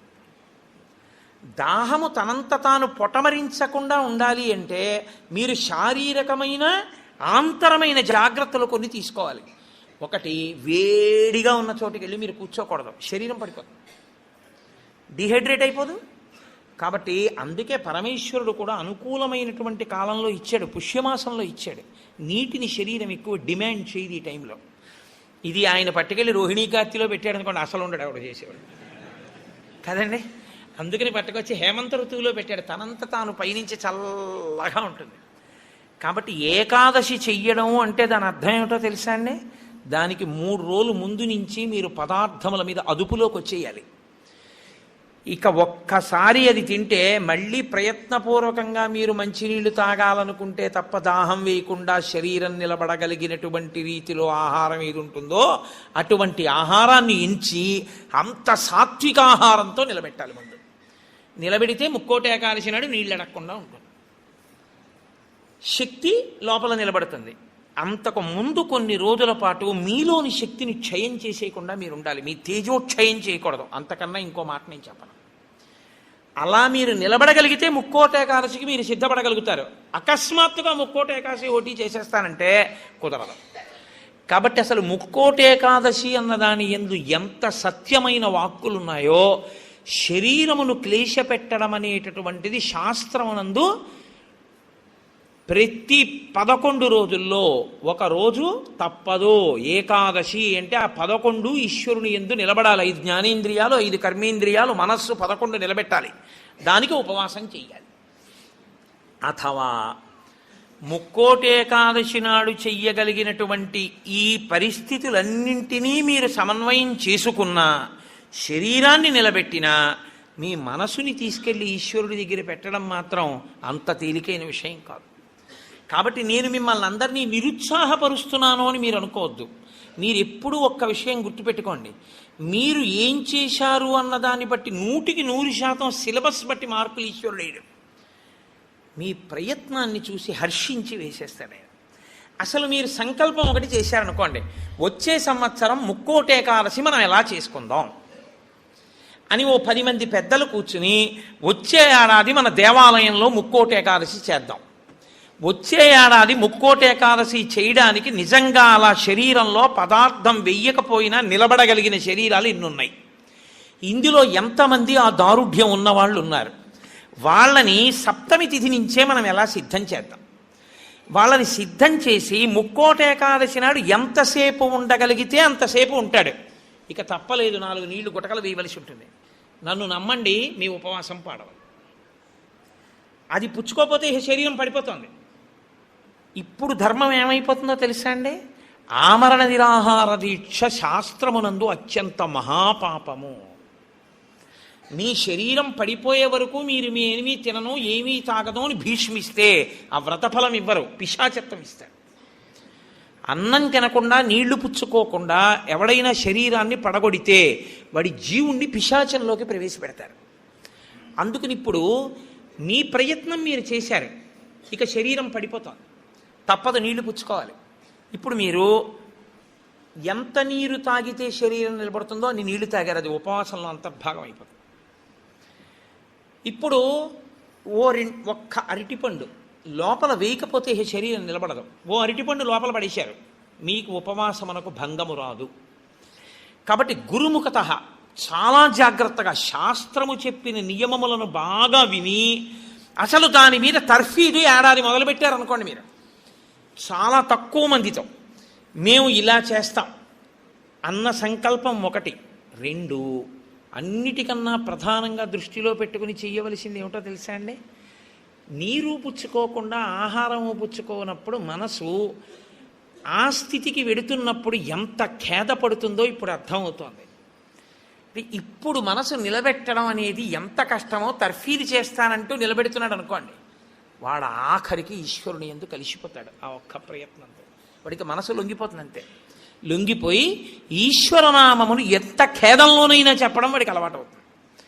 దీనికి ముక్కోటి ఏకాదశి వచ్చింది. అయితే ముక్కోటి ఏకాదశి నాడు జరిగేటటువంటి క్రతువులలో ఒక భాగంగా ఉత్తరద్వార దర్శనము అని ఒకటి ఉంటుంది. ఇది మళ్ళీ సంప్రదాయంలో ఒక్క వైష్ణవ దేవాలయాల్లోనే. అసలు ఇంకా నేను పరమ సత్యం చెప్పవలసి వస్తే ఇది యథార్థమునకు ఒక్క శ్రీరంగ క్షేత్రమునకే సంబంధించింది. అందుకే ఉత్తరద్వారం తీయడం అన్నది ఒక్క శ్రీరంగ క్షేత్రానికే ఉంది. అసలు నిజానికి మిగిలిన క్షేత్రాల్లో ఉత్తరద్వారాలు తీయడాలనే మాటలు లేవు. కాలక్రమంలో ఏమైందంటే అందరూ శ్రీరంగ క్షేత్రానికి వెళ్ళి ఇన్ని కోట్ల మంది ఉత్తరద్వార ప్రవేశం చేయలేరు. కాబట్టి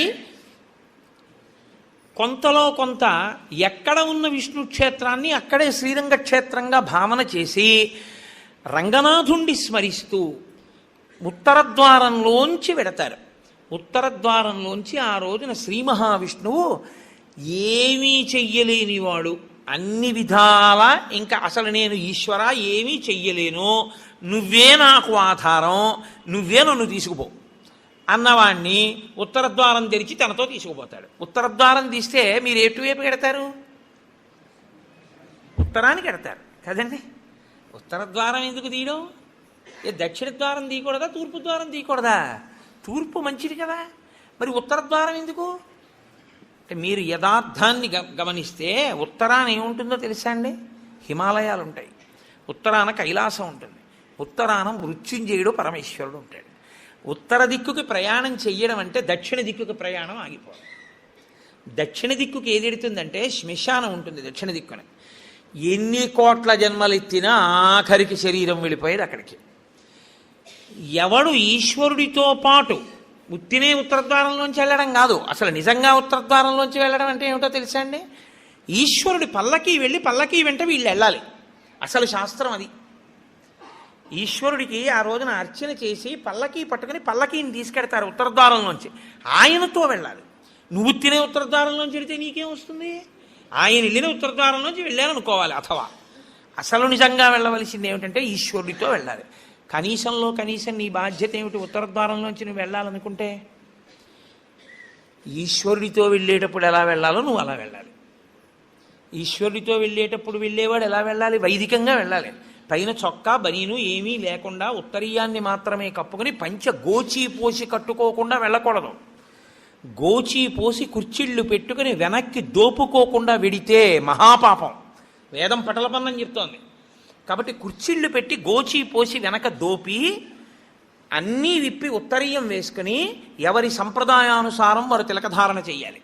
నీకు ద్వాదశనామములైతే ద్వాదశనామములు, నాకు విభూతి ధారణ ఎలా చెప్తే అలా నేను విభూతి ధారణ నేను చేసి శ్రీరంగనాథుడితో కలిసి ఆయన పల్లకీతో నేను ఉత్తరద్వారంలోంచి మౌనంగా కానీ భగవన్నామం చెప్తూ కానీ ఆయన వెంట వెడితే నా ప్రాణోత్క్రమణం అయినప్పుడు కూడా ఆయన నన్ను అలాగే తీసుకెడతాడు. ఉదారుడై నన్ను నమ్మి, శాస్త్రం నమ్మి నాతో ఓ రోజు వచ్చాడు. కాబట్టి ఇప్పుడు అలాగే తీసుకెడతానని ఉత్తరద్వారంలోంచి తీసుకెడతాడు. ఇది ఇక ఏమీ చెయ్యలేను, నాకేమీ చేత కాదన్నవాడైనా కనీసం చెయ్యాలి. ఏమీ చేత కాని వాడన్నా చెయ్యాలి. ఈశ్వరాన్ని నాకు ఏం చేతనైనని నేను అన్నీ చేసేస్తానని ఇది మాత్రం మానేస్తాను అన్నవాడన్నా చెయ్యాలి. అందుకే శివాలయంలో ఎందుకు ఉండదో తెలుసా అండి? ఉత్తరద్వారంలోంచి వెళ్ళేది అక్కడికే కాబట్టి ఇంకా మళ్ళీ శివాలయంలో ఉత్తరద్వారం ఎందుకు? అంత శివకేశవ అభేదంగా ఉంటుంది ముక్కోటేకాదశి యథార్థమునకు. కాబట్టి ముక్కోటేకాదశి తిథి, ఏకాదశి తిథి అంత గొప్పవై ఉంటాయి. అందుకని ఉత్తరద్వార ప్రవేశం చేస్తారు. అటువంటి ముక్కోటేకాదశి తిథి నాడు మీరు భగవత్ సంబంధంగా ఏది చేసినా కూడా దేశకాలాదులను అనుసరించి కోట్ల రెట్లలో ఈశ్వరుడు దాని ఫలితాన్ని ఏర్పాటు చేసేస్తాడు. మీరు రామచంద్రమూర్తిని నించోపెట్టి పంచామృతాలతో అభిషేకం చేశారనుకోండి, 3 కోట్ల పర్యాయములు అభిషేకం చేసిన తరువాత ఆ మూర్తి ఎంత తేజస్సుతో నిలబడుతుందో అంత తేజస్సుతో నిలబడిపోతుంది అక్కడ. ఇప్పుడు ఆ వంశానికి, ఆ దేవాలయానికి ఎంత శక్తి వచ్చేసిందో మీరు ఆలోచించండి. మీరు ఒక తులసిదళం పట్టుకొచ్చి శ్రీ మహావిష్ణువుకి ఇచ్చారనుకోండి, మీరు 3 కోట్ల తులసిదళాలు పట్టుకొస్తే ఏ ఫలితమో ఆ ఫలితం ఇస్తారు. 3 కోట్ల ఏకాదశుల్లో 3 కోట్ల తులసిదళాలు పట్టుకొచ్చి ఇచ్చిన ఫలితం. మీరు రేపొక్కసారి శ్రీరామ రామ రామే తిరమే రామే మనోరమే అన్నారనుకోండి, 3 కోట్ల పర్యాయములు విష్ణు సహస్రాన్ని పారాయణ చేసిన ఫలితం వేస్తారు. రేపు అన్ని 3 కోట్ల మీద వేస్తారు. రేపు మీరేమీ చేయలేదనుకోండి, 3 కోట్ల పాపాలు చేసిన ఫలితం వేస్తారు. మరి అంతే కదండి. 100 మంది పరీక్ష కడితే 30 మంది పాస్ అయ్యారని నేనంటే 70 మంది ఏమైనట్టు? ఫెయిల్ అయినట్టేగా. మరి ఏమీ చెయ్యని వాడు ఏమైనట్టు? పాపాన్ని పొందినట్టు కదా 3 కోట్ల పాపాలని. కాబట్టి ఉత్తరద్వార దర్శనము చెయ్యాలి, ఉపవాసము చెయ్యాలి. ఇందులో ఎవరెవరు ఏ మినహాయింపులో కెడతారో ఆ మినహాయింపును అనుభవించినా తాను చెయ్యగలిగింది చెయ్యాలి. నేను ఏమీ చెయ్యలేని వాడిని అనడానికి మాత్రం నీకేమీ లేదు. నువ్వు అసలు కదలలేని వాడి అయితే ఇంట్లో కూర్చుని గోవిందనామైనా చెప్పాలి. కాబట్టి రేపొక్క రోజు ఉదయం నుంచి కనీసం రాత్రి నిద్రపోయే వరకు జాగరణ చేయకపోయినా, నిద్రపోయే వరకు భగవన్నామమునందు మాత్రమే నిబద్ధుడయ్యుంటే అంతకన్నా భాగ్యం ఏముంటుంది? హరిప్రసాద్ గారి ద్వారా ఏ రామాయణాన్ని ఇక్కడ చెప్పించాడో రామచంద్రమూర్తి, ఆ రామచంద్రమూర్తే ఇక్కడ ఒక గొప్ప కార్యాన్ని రేపు చేయిస్తున్నాడు. రేపు శ్రీరామాయణం జరిగిన 42 రోజులు ఏ మూర్తులు, ఏ స్వామి, నేను మూర్తులు అనడం కూడా నాకు ఇష్టం ఉండదు, ఏ స్వామి ఆ వేదిక మీద కూర్చుని చెప్పించారో ఆ స్వామి రేపు ఇక్కడి నుంచి బయలుదేరి, నాకు ఆ అడ్రస్ కరెక్ట్గా తెలియదు, హరిప్రసాద్ గారు చెప్తారు, అక్కడికి విరాజమానుడవుతాడు. రేపు స్వామితో పాటు నడవడం అదృష్టం కదండి. ఉత్తరద్వార దర్శనం చేసుకుని రేపు స్వామితో పాటు రామనామం చెప్తూ మనం అందరం ఆ ప్రదేశానికి చేరుకోగలిగితే అక్కడ స్వామికి పంచామృతాభిషేకాలు చేసి స్వామిని పెడతారు. అక్కడ భజనలు ఉంటాయి, విష్ణు సహస్రనామ స్తోత్ర పారాయణ ఉంటాయి. కాకినాడ నుంచి త్యాగరాజస్వామి కీర్తనలే తన ఊపిరిగా బతికేటటువంటి మా అక్కగారు పెద్దాడ సూర్యకుమారి గారు వచ్చారు. ఆవిడ రామచంద్రమూర్తి యొక్క కీర్తనల మీద కచేరీ చేస్తారు. ఆ రామనామ సంకీర్తన ఉంటుంది. హాయిగా మీరు అంతగా మన శరీరాలు అలవాటు పడిపోయాయి కాబట్టి పడిపోతుందేమో అనుకుంటే నేను అనుకుంటున్నాను ఆయన పెట్టడానికి సిద్ధహస్తుడు కాబట్టి ప్రసాదం కూడా కొంచెం సాత్వికంగా ఉంటుంది అని. కాబట్టి కొద్దిగా సాత్విక ప్రసాదం ఉంటుంది. కాబట్టి ఆ సాత్విక ప్రసాదం పుచ్చుకొని సాయంకాలం వరకు కూర్చోవచ్చు. చక్కగా రామనామం చెప్తూ 1 గంట రామనామం రాస్తూ, ఇక అంతకన్నా భాగ్యమే ఉందండి. ముక్కోటే కాల్చినాడు, రేపు పుస్తకాలు ఇప్పించండి అయ్యా మాకు.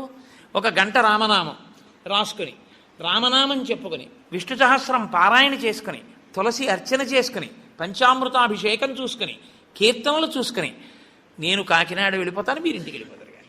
ముక్కోటే ఏకాదశి ఏ రామచంద్రమూర్తి దగ్గర కూర్చొని మనం రామాయణం విన్నామో ఆ రామచంద్రమూర్తే గుంటూరులో ఉన్న వాళ్ళందరికీ ముక్కోటే ఏకాదశి నాడు కూడా అద్భుత ఫలితాన్ని ఇప్పిస్తానని సంకల్పం చేశాడు. అందుకని రేపు తాను కదిలి మనని కూడా ఆయన వెంట రమ్మంటున్నాడు. అది కదా అసలు ఉత్తరద్వారం. కాబట్టి రేపు ఆయనతో కలిసి బయలుదేరుదాం. మిగిలిన కార్యాన్నంతటినీ హరిప్రసాద్ గారు మీకు వివరణ చేస్తారు.